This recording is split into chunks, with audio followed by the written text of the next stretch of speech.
चलिए आज मैं आपको बताऊंगा जो मेरे साथ हुआ। उस रात को मैं कभी नहीं भूल सकता हूँ। वो भयानक रात जिसे याद करके आज भी मेरे रोंगटे खड़े हो जाते हैं। एक रात में और मेरा दोस्त चाय पीने निकले थे। रात का समय था तो चाय हमें मिल ही नहीं रही थी। कहीं पे पर हमें शौक चढ़ा हुआ था चाय का।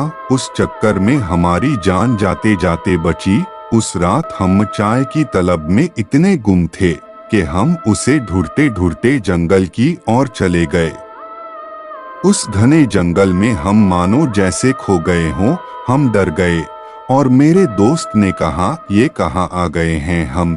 इस जंगल में हम खो गए हैं, अब यहाँ से कैसे बाहर जाएंगे? तभी मैंने डरते हुए कहा, कुछ नहीं होगा, हम रास्ता ढूंढ लेंगे, चल थोड़ा आगे चलते हैं। और जैसे ही हम थोड़ा आगे गए हमने देखा कि एक चाय वाला खड़ा है। हम शौक में पड़ गए। इस समय रात में इतने गाने जंगल में चाय वाला कैसे हो सकता है? पर उस चाय की महक में कुछ और ही जादू था। हम उस चाय की तरफ खींचे जा रहे थे और हम इस चाय वाले के पास पहुंचते हैं। वो चाय वाली एक औरत थी जो बहुत खूबसूरत थी। उसकी आंखों में एक अजीब सी कशिश थी और उसकी चाय में कोई जादू सा था जो और ज्यादा अपनी और हमें खींच रहा था। तभी हमने कहा, एक कप चाय मिलेगी? तो उसने हल्का सा मुस्कुराकर कहा, जरूर मिले जी, आए बैठ जाओ। हम बैठ गए और हम बस उसे ही देखे जा रहे थे, उसमें ही मानो जैसे खोसे गए हों। और तभी मेरा फोन बजा।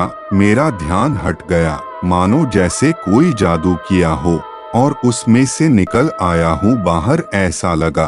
और मैंने बात की फोन पे, और अच्छा हुआ फोन में नेटवर्क थोड़ा बहुत था, वरना अगर फोन नहीं आता तो मैं कभी जान नहीं पाता कि ये एक चुड़ैल की चाय है। मैं जैसे ही पास गया तो मैंने देखा कि उसके पैर उल्टे हैं और वो मेरे दोस्त को चाय दे रही ही। मैं तो इतना डर गया और भाग भी नहीं सकता था क्योंकि मेरा दोस्त था वहां बैठा हुआ। फिर मैंने हिम्मत की और अपने दोस्त को चाय पीने से कैसे रोकूं ये सोचा। तभी मुझे याद आया, मेरे फोन में एक भजन है जिसे भूत सुनकर दूर भागते हैं।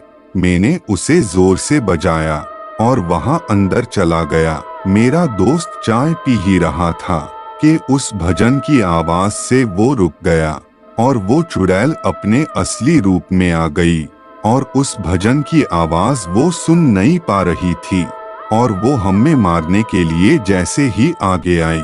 उस भजन की वजह से उसकी हिम्मत नहीं हो रही थी और 5 मिनट में वो आसमान में उड़ गई और ना वो तोड़ रहा और ना वो। मैंने अपने बेहोश पड़े दोस्त को उठाया और वहां से हम भाग गए।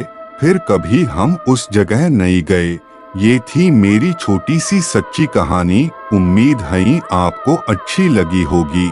आप कमेंट में जरूर बताएं और अभी तक आपने मेरे चैनल को सब्सक्राइब नहीं किया है तो जल्दी से कर ले सब्सक्राइब। Thanks for watching.